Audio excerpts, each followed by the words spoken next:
Troisième appel. Un cri d'amour de Louisa Picaretta. Préambule. Mon doux Jésus, je suis ici dans tes bras pour te demander de l'aide. Ah, tu connais l'angoisse de mon âme. Comme mon cœur saigne, ma grande répugnance à faire connaître tout ce que tu m'as dit au sujet de ta très sainte volonté. Car Louisa désirait rester anonyme. L'obéissance s'impose elle-même. Tu le veux. Et quoique je devrais être broyée, je suis contrainte, par une force suprême, d'accomplir ce sacrifice. Mais souviens-toi, mon Jésus, que toi-même tu m'as appelée la petite nouvelle-née de ta très sainte volonté. Une nouvelle-née peut à peine balbutier. C'est pourquoi. Que dois-je faire? Je peux à peine balbutier concernant ta volonté. Tu feras tout le reste, n'est-ce pas, ô mon Jésus?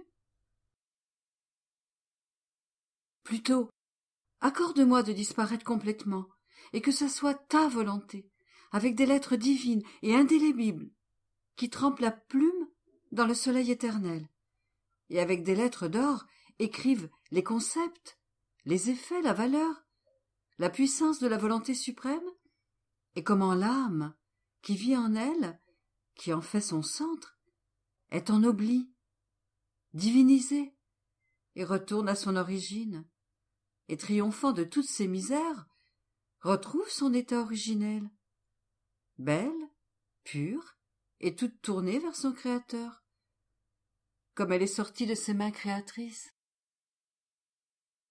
Descends, ô suprême volonté, je suis celle qui la première t'appelle. Viens régner sur la terre. Toi qui as créé l'homme, afin que ta volonté, écartée par son ingratitude en se rebellant, vienne rattacher de nouveau la volonté humaine à toi, afin que le ciel, la terre et tout soient réordonnés en toi. Oh, comme je voudrais donner ma vie pour que ta volonté soit connue. Je prendrai mon envol dans ces confins interminables pour apporter aux créatures ses baisers, sa connaissance, ses bienfaits, sa valeur, tes gémissements inexprimables, parce que tu veux venir régner sur la terre, afin que te connaissant, elle te reçoive avec amour, et, en fait, te fasse régner. Ô sainte volonté, avec tes rayons lumineux, lance les flèches de ta connaissance. Fais savoir à tous que tu viens nous rendre heureux, mais non d'un bonheur humain, mais d'un bonheur divin. Ouvre le courant entre la volonté divine et la volonté humaine, et peins avec le pinceau de ta main créatrice tous ces traits divins sur nos âmes que nous avons perdus en nous retirant d'elles. Ta volonté va peindre en nous cette fraîcheur qui ne vieillit pas, cette beauté qui ne se fane pas, cette lumière qui n'éclipse pas, cette grâce qui croît sans cesse, cet amour qui brûle toujours et qui ne s'éteint jamais.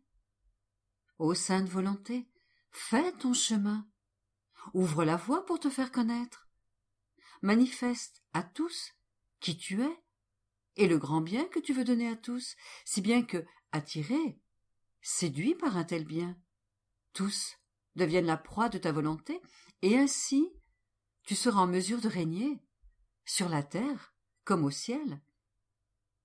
C'est pourquoi je te prie d'écrire toi-même toute la connaissance que tu m'as manifestée sur celle-ci, et puisse chaque mot, chaque déclaration, chaque effet et connaissance de celle-ci, soit, pour ceux qui les liront, des dards et des flèches qui, les blessant, les feront tomber à tes pieds et te recevoir les bras ouverts pour te laisser régner dans leur cœur. De tous les prodiges de ta volonté, utilise celui-ci pour mieux te faire connaître, et qu'il ne te laisse pas passer, non, mais qu'il t'ouvre les portes pour te recevoir et te faire régner. la petite nouvelle-née de ta volonté te le demande.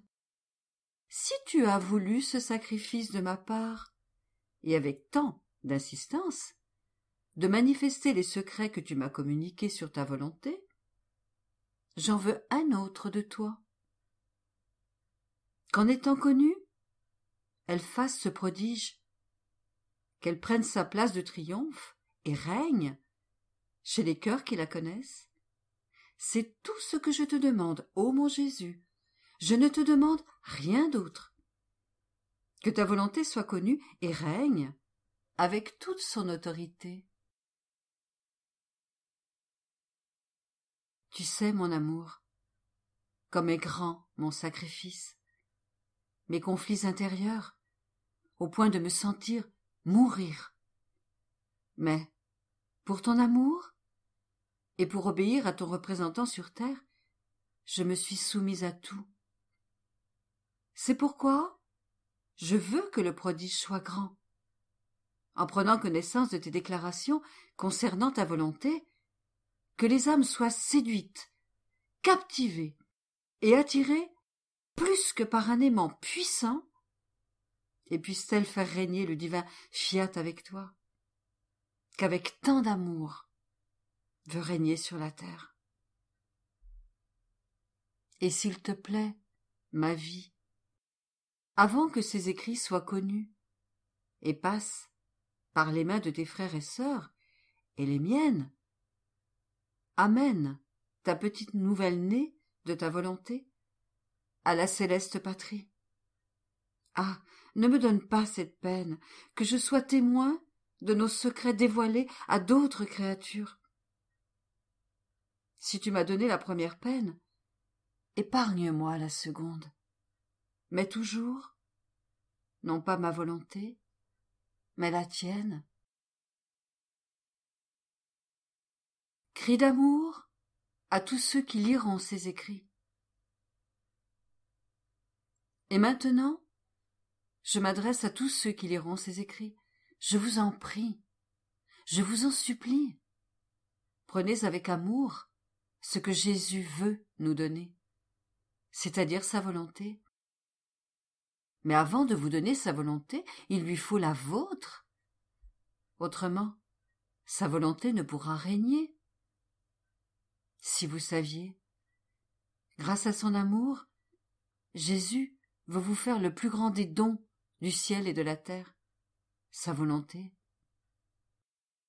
Oh, que de larmes amères s'écoulent des yeux de Jésus, qui voit votre volonté vous conduire à ramper sur le sol de cette terre remplie de misère. Vous êtes incapable de respecter une bonne résolution. Savez-vous pourquoi? Parce que son vouloir ne règne pas en vous. Oh, combien Jésus pleure et soupire sur votre sort. Tout en sanglotant, il vous prie de faire régner son vouloir en vous. Il veut faire tourner votre chance, que les malades deviennent sains, que les pauvres deviennent riches, que les faibles deviennent forts, que les volages ne le soient plus, que les esclaves soient rois. Il ne veut pas de grandes pénitences ni de longues prières, ni rien d'autre, mais que règne en vous sa volonté, et que votre propre volonté ne soit plus. Écoutez-le. Et moi, je suis prête à offrir ma vie pour chacun d'entre vous. Prête à souffrir toutes les peines, mais à condition que vous laissiez les portes de votre âme s'ouvrir et que la volonté de mon Jésus puisse régner et triompher sur les générations humaines. Veuillez tous accepter mon invitation. Entrez avec moi dans l'Éden, le lieu de nos origines, l'endroit où l'être suprême créa l'homme, fit de lui un roi et lui donna un royaume à dominer. Ce royaume, c'était l'univers tout entier.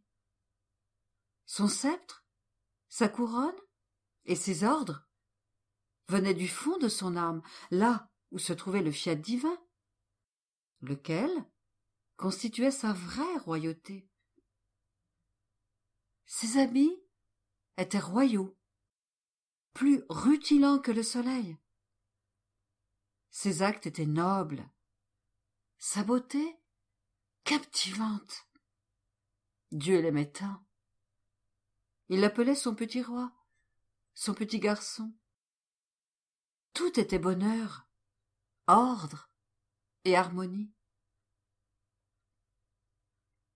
Mais notre premier père se trahit lui-même et trahit son royaume. En suivant sa propre volonté, il attrista son Créateur qu'il avait tant exalté et tant aimé. Il perdit son royaume, le royaume de la volonté divine, dans lequel tout lui avait été donné. Il n'avait plus accès au royaume que Dieu lui avait donné. Mais je vais vous confier l'un de mes secrets. Écoutez. En retirant à l'homme le royaume de la volonté divine, Dieu n'a pas dit qu'il ne le redonnerait plus aux hommes.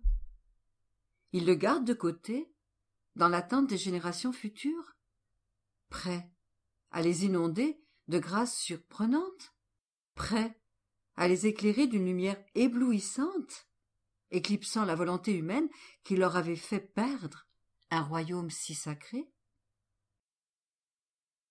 Sous l'attrait des prodigieuses et admirables connaissances de la volonté divine, Dieu veut susciter chez les hommes le désir de mettre au ban leur volonté humaine qui les rend si malheureux, et les lancer dans la volonté divine. Ce royaume est à nous. Le Fiat suprême nous attend. Il nous appelle et nous presse de prendre le pouvoir. Qui pourra manquer de cœur au point de renier ce Fiat? Qui sera perfide au point de ne pas écouter cet appel et de refuser autant de bonheur? Laissons de côté la pauvre loque de notre volonté, l'habit de deuil de l'esclavage dans lequel nous avons été jetés, et revêtons l'habit royal, portons les ornements divins. C'est pourquoi je fais appel à vous tous. Écoutez-moi. Vous savez, je suis toute petite, la plus petite de toutes les créatures. Je me dédoublerai dans le divin vouloir avec Jésus. Je me ferai toute petite et entrerai en vous.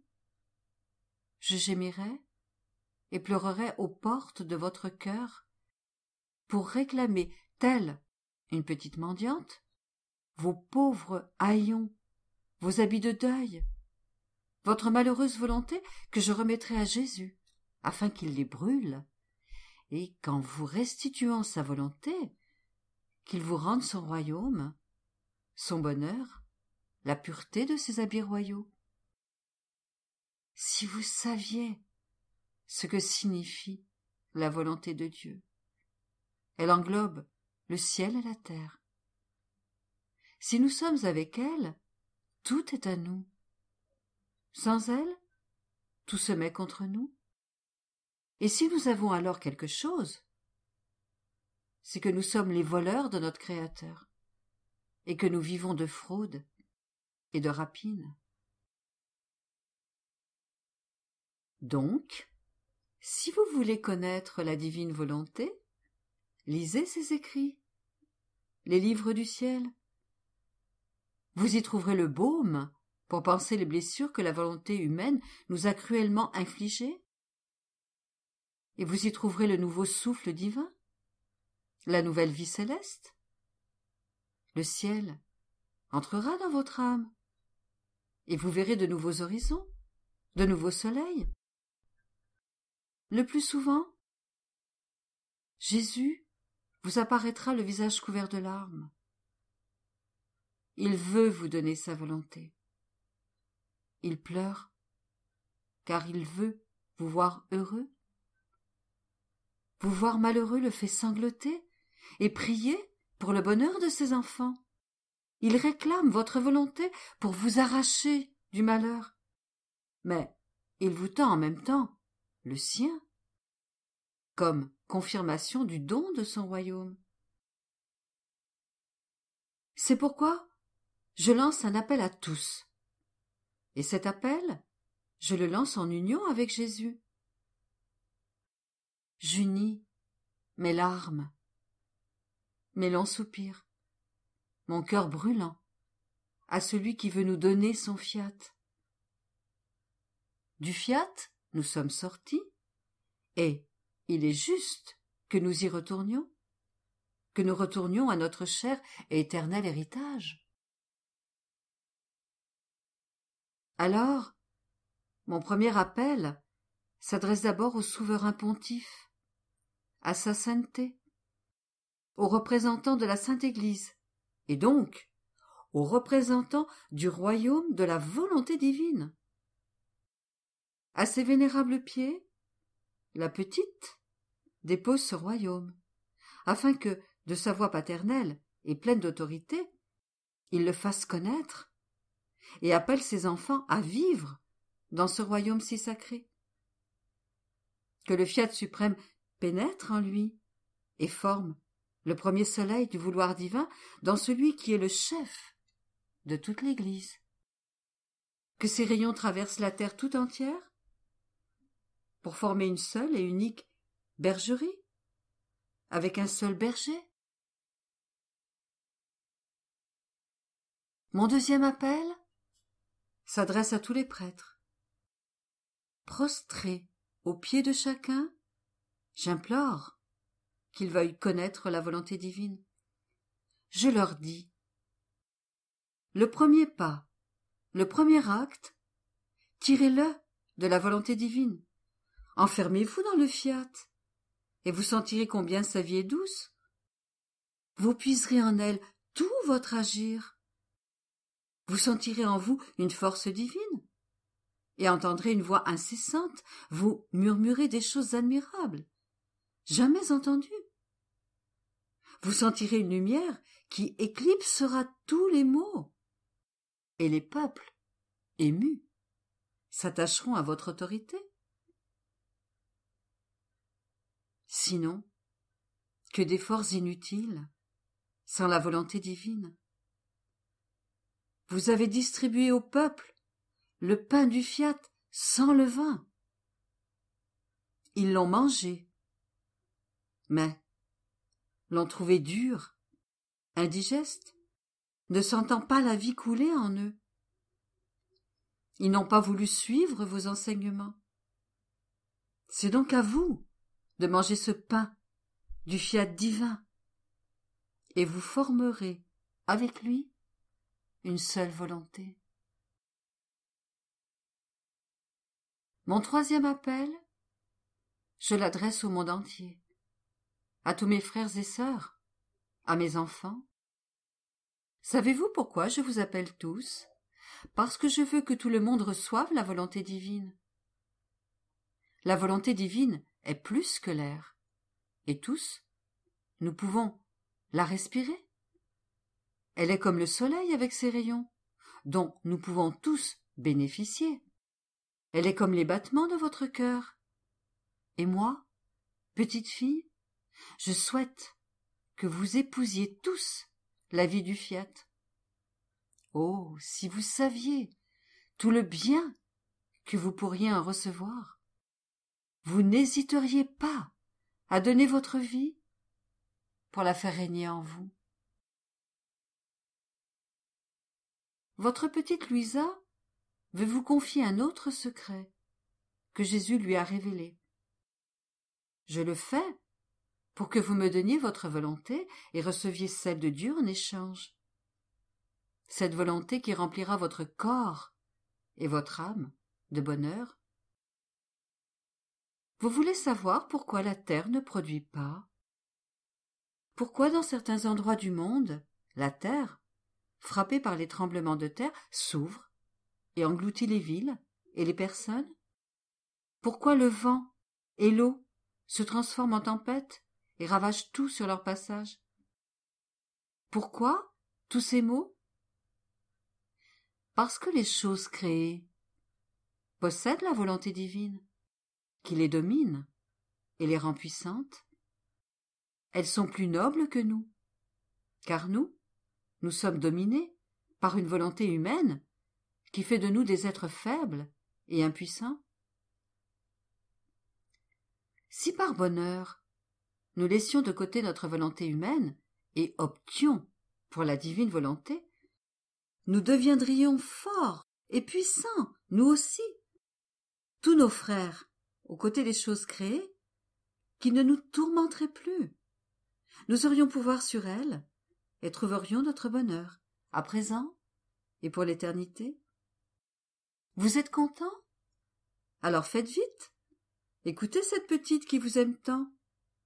Quelle joie serait pour moi de pouvoir dire un jour que tous mes frères et sœurs sont des rois et des reines, qu'ils possèdent tous la vie de la volonté divine. Alors, répondez à mon appel. Oui, j'attends que, tous en cœur, vous me répondiez. D'autant plus que je ne suis pas seule à vous appeler, à vous prier. Mon doux Jésus se joint à moi. Il vous appelle de sa voix tendre et émouvante, lui qui, des sanglots dans la voix, nous dit si souvent « Que ma volonté soit votre vie, entrez dans son royaume ». Sachez que le premier à prier le Père céleste pour que son règne vienne et que sa volonté soit faite sur la terre comme au ciel fut notre Seigneur lorsqu'il récita le Notre Père. En nous transmettant sa prière, il nous appelle tous à dire « Fiat voluntas tua, sicut in cielo et in terra ». Aussi, chaque fois que nous récitons le Notre Père, Jésus, mu par son grand désir de nous donner son royaume, s'empresse de se joindre à nous pour nous dire « Mon Père, c'est moi qui te le demande pour mes enfants, fais vite !» Le premier à prier est Jésus, suivi de nous tous qui le faisons à travers le Notre Père. Un dernier mot. Sachez que cette petite enfant que je suis, à la seule vue du désir ardent de Jésus, de ses délires et de ses larmes, lui, si désireux de vous transmettre son royaume, ressent, elle aussi, cette frénésie de vous voir tous entrer dans le royaume de la volonté divine, toute heureuse qu'elle est de faire sourire Jésus.